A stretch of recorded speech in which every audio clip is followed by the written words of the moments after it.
Welcome to the Learning Unit Movement and Play. This learning unit supports teachers in understanding why taking play is important for young children.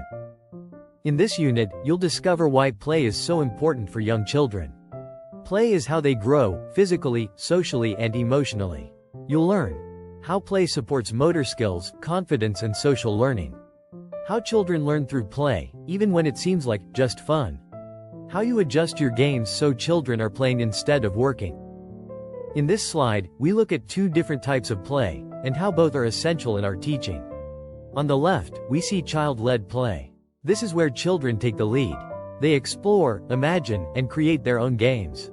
This kind of play supports their independence, emotional development, and social skills. It's where creativity and confidence bloom. On the right, we have teacher-guided play. This type of play is just as important. As a teacher, you design activities that look like play but are carefully structured to help children practice movement, learn new skills, and work together. It's learning wrapped in fun. The key message? Children need both kinds of play. Free play grows the child. Guided play supports their learning. And when we balance the two, we help children flourish in every way. In the next slide, you see two children playing. Before we started filming, they went to the equipment cupboard and chose a ball and some cones. They created their own game, completely on their own, without help from any adult. The great thing is, while they are having fun, they are also developing their locomotor skills and their social skills. As a teacher, it's important to create and recognize these moments. Between all the structured learning we plan, there are valuable opportunities for children to learn through play. These moments matter too. In this slide, we look at an important contrast. Learning through structured tasks without play, versus learning through play. Many teachers are used to working with structured learning activities, step-by-step instructions, clear goals, and repetition. These methods are familiar, and they feel safe. But with young children, structure alone is often not enough. These activities may keep children busy, but they don't always connect to what really helps children grow.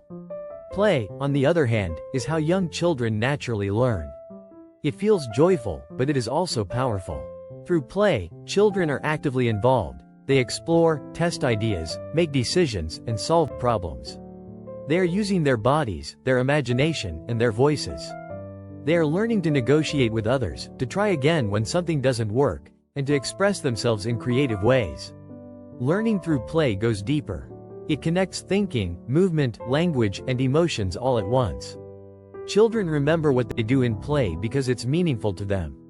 And because play feels safe and fun, children are more open to try new things and take small risks, something they might avoid in more formal settings. This doesn't mean structure is bad, of course not.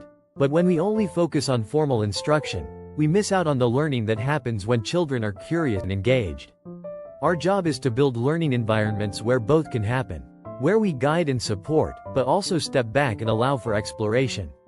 So as you reflect on your teaching, ask yourself, where can I make room for more play? How can I turn a structured activity into something more playful? When you do that, you're not just making it fun, you're making it more effective. In this video, you'll see different forms of play used during the lesson. We created playful situations that focus on various motor skills. For example, it's much more fun to throw crumpled newspapers from a climbing frame than just aiming at a target on the floor.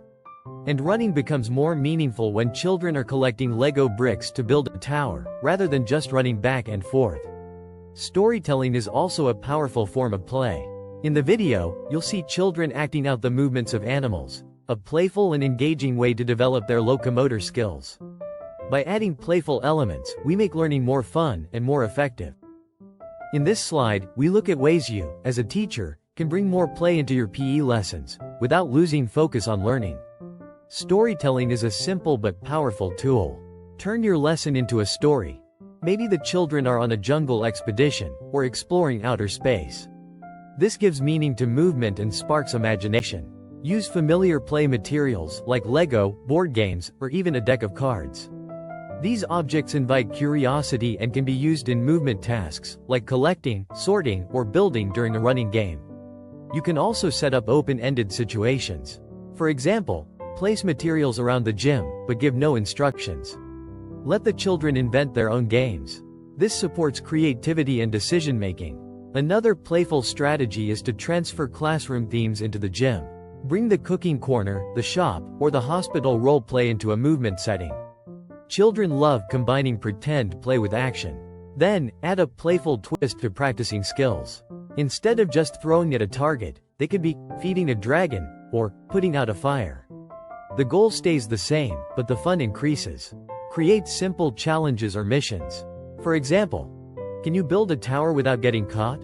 Or, can you find a safe way across the lava? These invite movement, problem solving, and teamwork. Finally, involve children in small leadership roles. Let them decide which materials to use or how a game will end. When children feel ownership, their motivation to join in grows. In this slide, we focus on your role when children create their own play. Sometimes this means stepping back. Sometimes it means stepping in gently. First, observe without interrupting. Watch how children use materials, how they move, how they solve small conflicts. Don't rush to correct or control it. Just notice what's happening. Then, be curious about their ideas. Ask open questions like, "What are you building?" Or, "Can you show me how your game works?" This shows children that their play has value and invites them to think deeper. Sometimes you may need to add just enough support. This could mean giving extra space, offering a material, or helping resolve a disagreement. But try not to take over, the play should still feel like theirs. It also helps to name what you see. You might say, "I see you're working together to build a bridge," or, "You're moving like a fast animal." This helps children connect their play to skills and actions. Try to connect play to learning goals in your mind. Even if children don't say it, they're working on coordination, teamwork, problem solving, or language. Recognizing this helps you value these moments. Always support safety and inclusion. Make sure everyone feels welcome and able to join. Sometimes a gentle invitation or a small adaptation can make a big difference. Finally, take a moment to reflect with the children afterwards. Ask, "What did you enjoy?" or "What was hard?" This helps children become more aware of what they learned, without making play feel like a test. Let's take a moment to reflect on what we've learned. First, children learn best through play. It's not just fun, it's how they develop physically, socially, emotionally, and mentally. Whether they are jumping like frogs, building towers, or creating their own games, they are learning. As a teacher, you can bring play into structured lessons. Just a small change, like adding a story, using familiar toys, or letting children solve a challenge, can make a big difference. You're still reaching your goals, but in a way that feels fun and meaningful to the children. At the same time, it's important to value the moments when children take the lead. When you step back, observe, and gently support the play, you'll see learning unfold naturally, sometimes in surprising and powerful ways. A playful approach helps children feel safe. It motivates them to try, to move, to speak, and to connect with others. And when children feel safe and excited, real learning happens. You don't need to control every moment. Sometimes, the best thing you can do is trust the play, follow the child's lead, and join in when it's helpful. Remember, play isn't an extra, it's essential.